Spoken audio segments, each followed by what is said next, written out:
사순절 두 번째 주일에 우리 주님이 하신 일과 우리를 도우시는 주님의 권능을 생각합니다.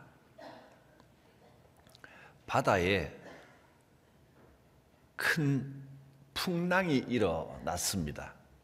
배가 물결에 덮이고 가라앉게 생겼습니다.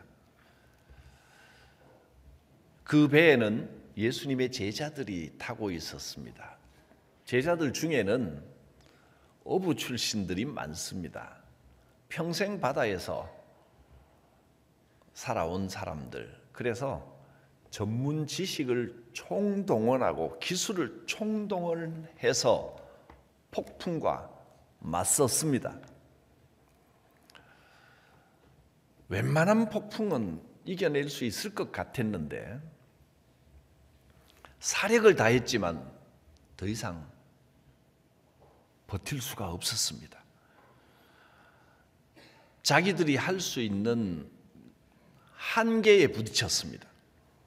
곧 죽을 것 같았습니다. 사람이 이런 상황에 닥치면 마음에 두려움이 밀려옵니다. 제자들의 마음에 두려움이 가득했습니다. 배가 침몰되기 전에 그들의 마음이 먼저 무너지고 마음이 침몰돼 버렸습니다. 그때 함께 배에 타고 계신 예수님이 생각났습니다. 그리고 이렇게 요청합니다. 주여 구원하소서, 우리가 죽겠나이다. 풍랑이 몰려와도 지금까지는 우리가 누군데, 바다에서 잔뼈가 굵은 사람들인데 풍랑이 애지간히 몰려와도 어떻게든 하면 안전하게 지나갈 줄 알았습니다. 그런데 해보니까 이건 우리 실력으로는 어떻게 할 수 없는, 감당할 수 없는 폭풍이었습니다. 그러자 그때 이제 예수님 생각이 난 겁니다. 주여 우리를 구원하소서. 자칫하면 우리가 죽겠습니다. 우리 인생에서도 이럴 때가 있습니다. 예기치 못한 폭풍이 인생에 밀려옵니다.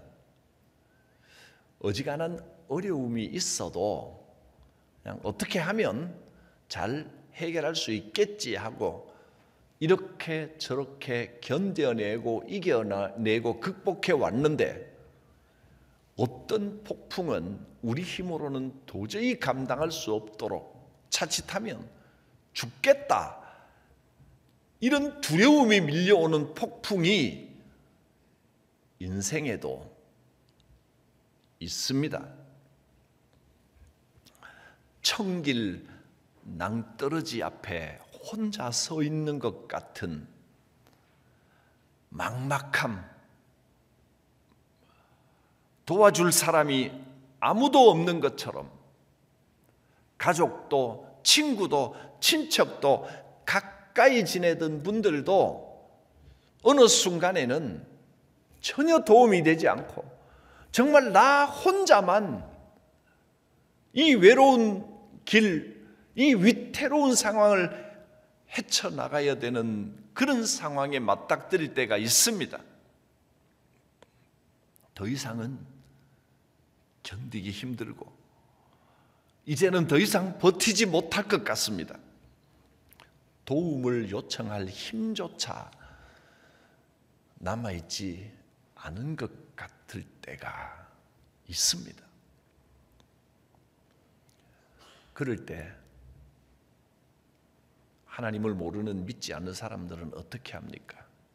너무너무 괴롭고 힘들어서 견딜 수 없으면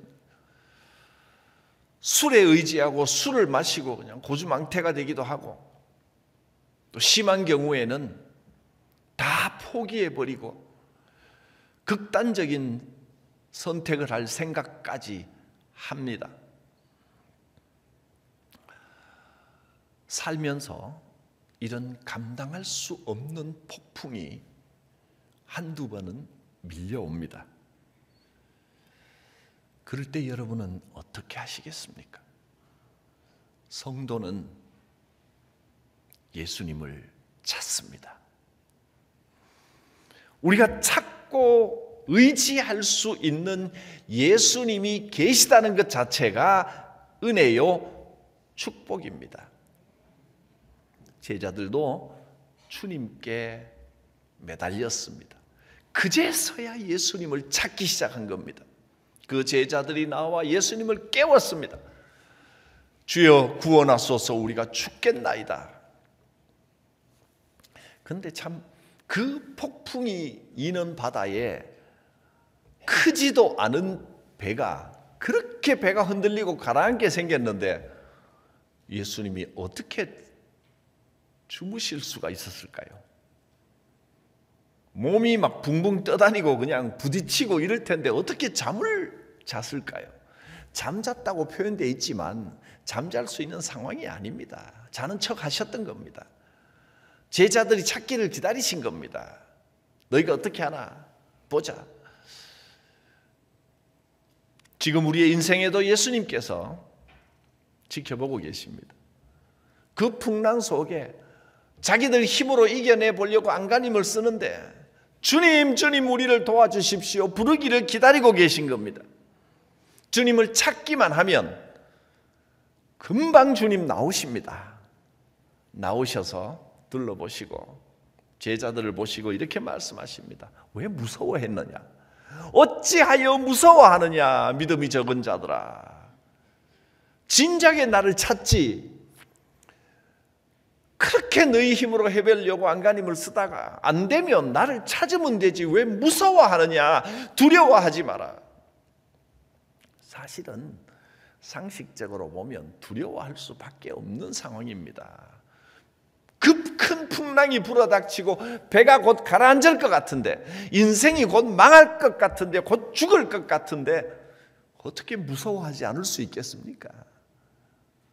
그러나 주님은 믿음이 있으면 두려워할 때 두려워 떨기보다 예수님을 찾으면 된다고 하십니다.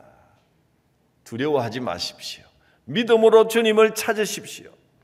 믿음이 있는 사람은 두려워할 필요가 없습니다. 내 힘으로 어찌할 수 없는 인생의 거대한 풍랑을 만났거든. 작은 일들이야 어떻게 해결해 나왔지만, 야 이건 내 힘으로 안 되겠다 싶거든. 두려워하기보다 주님의 이름을 부르십시오. 여러분의 인생의 배에 예수님이 계십니다. 믿음의 사람은 그 인생의 배에 예수님이 함께하고 계시다는 것을 잊어서는 안 됩니다.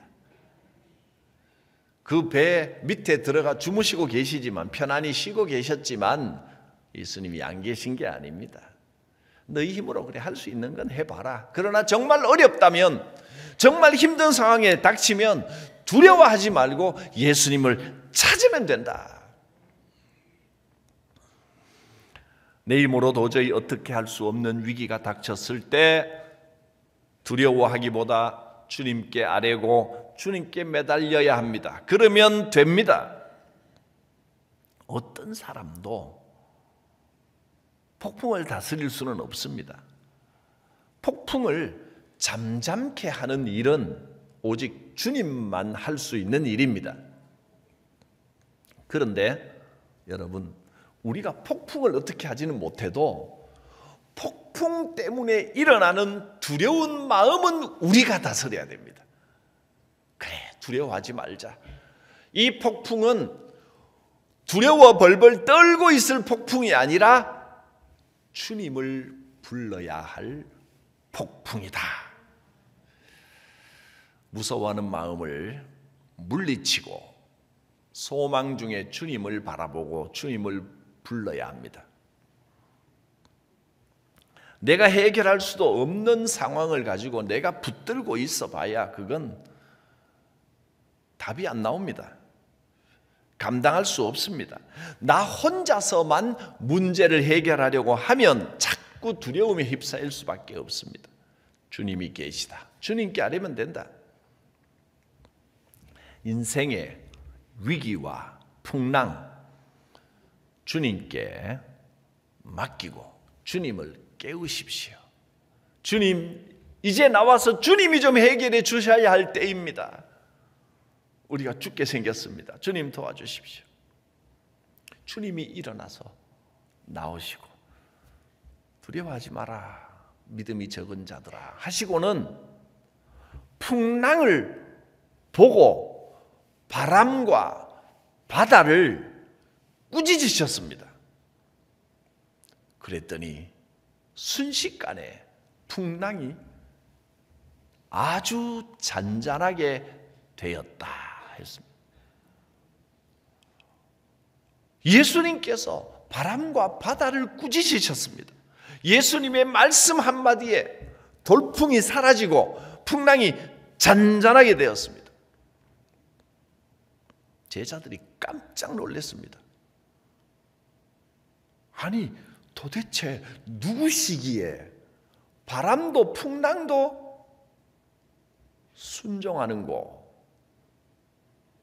제자들입니다. 제자들이 예수님이 누구신지 모릅니까? 지금까지 귀가 닳도록 들었습니다. 그런데 실제로 체험하기 전에는 들어도 잘 몰랐습니다. 알아도 진짜 아는 게 아니었습니다. 귀하신 말씀을 들었고 기적을 일으키는 것도 많이 보았습니다. 놀라운 기적을 보았음에도 불구하고 아직도 예수님이 진짜 누군지 몰랐던 겁니다. 이가 누구이기에, 이가 어떠한 사람이기에 바람도 바다도 순종하는가? 아니, 도대체 예수님이 어떤 분인가? 누군가? 그동안 예수님이 행하신 능력을 많이 보았고 관심도 많았지만 진짜 예수님이 누구신지를 아직도 잘 모르고 있었다는 겁니다. 아는 것 같은데, 안다고 했는데도 사실은 몰랐습니다. 이 사건 이후에 제자들은 예수님이 진짜 누구신지를 점점 더 깊이 알아가기 시작했습니다. 예수님의 본질은 누구신가? 이 사건이 제자들의 삶에 큰 영향을 미쳤습니다. 여러분에게 예수님은 누구입니까? 어떤 분입니까? 예수님 말씀 한마디면 풍랑과 바람도 순종하고 잠잠해질 것을 믿으십니까? 예수님이 말씀하시면 여러분 삶에 지금 만나고 있는 그 어떤 어려움도 고난도 풍랑도 잠잠하게 되실 것을 믿으십니까? 예수님은 그런 분입니다. 성경은 예수님을 살아계신 하나님의 아들이라 하셨습니다. 예수님은 그냥 존경받을 만한 위인도 아니고 훌륭한 말씀을 가르쳐 주시는 선지자나 선생님 그 정도가 아니고 살아계신 하나님의 아들이라고 했습니다. 하나님의 아들이라는 말이 그럼 하나님이 예수님을 낳았나? 라고 생각하면 오해입니다. 성경 시편에 표현을 빌려온 겁니다. 오늘 내가 너를 낳았다, 내가 너를 아들이라 하리라 하신 시편의 비유, 그 노래를 빌려와서 하나님의 아들을 이렇게 표현을 했지만 그 아들이라는 표현은 예수님이 곧 하나님 바로 그 자체라는 뜻입니다.